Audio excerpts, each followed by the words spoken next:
नमस्कार। इस ब्रह्मवैवर्त पुराण में पूरा श्री कृष्ण जन्म खंड करके भगवान श्री कृष्ण की बहुत सारी कथाएं जिस तरह से श्रीमद् भागवत में है उस तरह से है, कुछ कुछ अंतर देखने को मिलता है। तो बहुत सारी कृष्ण कथाएं हैं, हम केवल पूतना के उद्धार की कथा को बड़े ही संक्षेप में देखने की चेष्टा करें। ये ब्रह्मवैवर्त पुराण में जो श्री कृष्ण जन्म खंड में कृष्ण परमात्मा का चरित्र सुनाया गया, ये स्वयं भगवान नारायण कथा सुना रहे हैं और श्री नारद जी सामने बैठ करके सुन रहे हैं। कहते हैं कि नारद एक दिन ऐसा हुआ कि राजसभा में कंस बैठा था और आकाश में बड़ी मधुर आकाशवाणी सुनाई दी कि क्या कर रहा है, अरे अपने कल्याण का उपाय तो सोच, तेरा काल धरती पर उत्पन्न हो चुका है।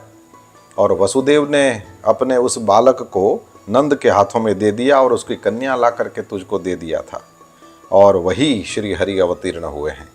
आकाशवाणी ने कहा कि देवकी का 7वां गर्भ भी स्खलित वलित नहीं हुआ था, वो तो बलराम हैं जो शेष के अंशभूत हैं और उनका भी जन्म हो चुका है।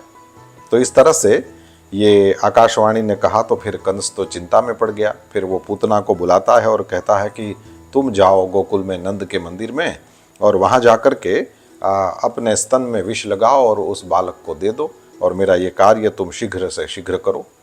और तुम तो माया शास्त्र में निपुण हो, तुम योगिनी हो, और मानवी रूप धारण कर लेना माया से और फिर तुम चली जाना।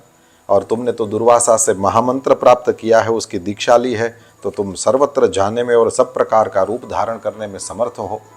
जैसे ही ये सब सुना तो स्वेच्छाचारिणी पूतना वहाँ से चल देती है और सुंदर वेश धारण करती है। जैसे ही वो नंद मंदिर में प्रवेश करती है तो गोप गोपियों ने उसका बड़ा आदर किया कि ये तो कोई लक्ष्मी आ गई कि कौन है।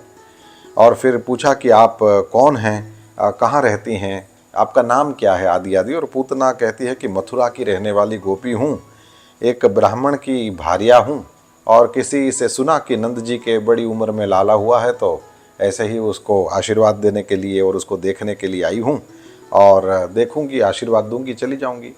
इसके बाद तो यशोदा जी वहाँ आती हैं, बड़े हर्ष से खिल उठती हैं कि देखो वहाँ इतनी दूर से चल करके ये मेरे लाला को आशीर्वाद देने के लिए आई है।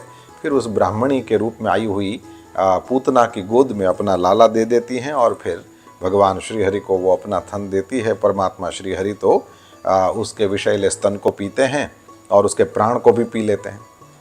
तो ब्रह्मवैवर्त पुराण में श्री भगवान नारायण कहते हैं कि भगवान तो उसके बाद में फिर उसकी छाती पर बैठ गए, और साध्वी जो पूतना है उसको तो भगवान ने वहाँ प्राण ही पी लिए थे, इसलिए वहाँ तो क्या बचना था और उसका शरीर का अंत हो गया। बड़ा भयंकर देह था उसका। लेकिन उसी क्षण सब लोगों ने देखा कि वहाँ पर तो भगवान के दिव्य पार्षद आ गए और एक दिव्य विमान पर पूतना को बैठा करके वे लोग तो उत्तम गोलोक धाम में पूतना को ले जाने लगे। और सारे गोप गोपिकाएं सब चकित हो गए, और कंस को भी समाचार मिला तो उसको भी बड़ा विस्मय हुआ। फिर नंदराय जी आते हैं और ब्राह्मणों से वो स्वस्ति मंगल पाठ कराते हैं, लाला की रक्षा करवाते हैं। और यहाँ पर ये लिखा है कि नंदराय ने बड़े आनंद से पूतना के देह का दाह संस्कार किया, क्योंकि सब लोगों ने देखा कि ये तो गोलोक धाम को चली गई। और फिर उस समय वो जो चिता जल रही थी उससे चंदन, अगरू और कस्तूरी के समान सुगंध निकल रही थी। तो ये सारी कथा अत्यंत विचित्र, क्योंकि कहाँ राक्षसी का होना, कहाँ कृष्ण को स्तन पिलाना और कहाँ गोलोक में चले जाना। और उसमें भी बड़ी बात तो ये है ना कि भगवान ने तो माता की गति दिया था उस पूतना को। तो नारद जी से रहा नहीं गया। नारद जी ने कहा कि भगवान नारायण से पूछते हैं कि राक्षसी पूतना के रूप में ऐसी वो कौन सी पुण्यवती सती थी जिसने श्री हरि को अपना स्तन पिलाया, किस पुण्य से भगवान के दर्शन करके वो उनके परम धाम में गई। तो नारायण ने कहा कि देवर्षि ऐसा है कि बलि राजा का यज्ञ हो रहा था और वामन का मनोहर रूप लेकर के भगवान वहाँ पधारे। जैसे ही वहाँ पधारे तो बलि राजा की कन्या, उसका नाम है रत्नमाला, रत्नमाला ने उनके प्रति यानी भगवान वामन के प्रति पुत्र स्नेह प्रकट किया था। मन ही मन संकल्प किया था कि यदि इस पुत्र के समान मेरे पुत्र होता तो मैं उसके मुख में अपना थन देकर उसे वक्षस्थल पर बिठाती।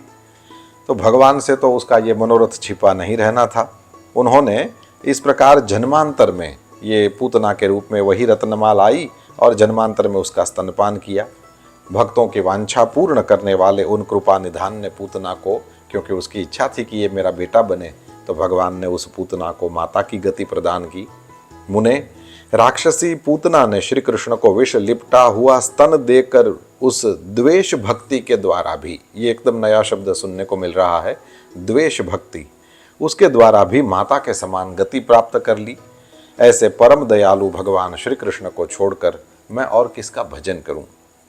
दत्वा विषस्तनम कृष्णम पूतना राक्षसी मुने मुक्तिम मातृगतिम प्राप कम भजामि विना हरिम। विप्रवर, इस प्रकार मैंने तुमसे श्री कृष्ण के गुणों का वर्णन किया, ये कह करके स्वयं नारायण ने ये सारी कथाएं नारद जी के सामने गाई हैं। आज हमने पूतना की सदगति का वर्णन सुना, एक सुंदर भाव, और उसके बाद में हम आज विराम देंगे। और वो ये है कि पूतना केवल एक ही बार श्री कृष्ण का स्पर्श करती है और उसकी चिता से भी चंदन, अगरू और कस्तूरी के समान सुगंध निकलती है। हम अपने ठाकुर जी का रोज स्पर्श करते हैं। बताइए भगवान हमको क्या फल देंगे।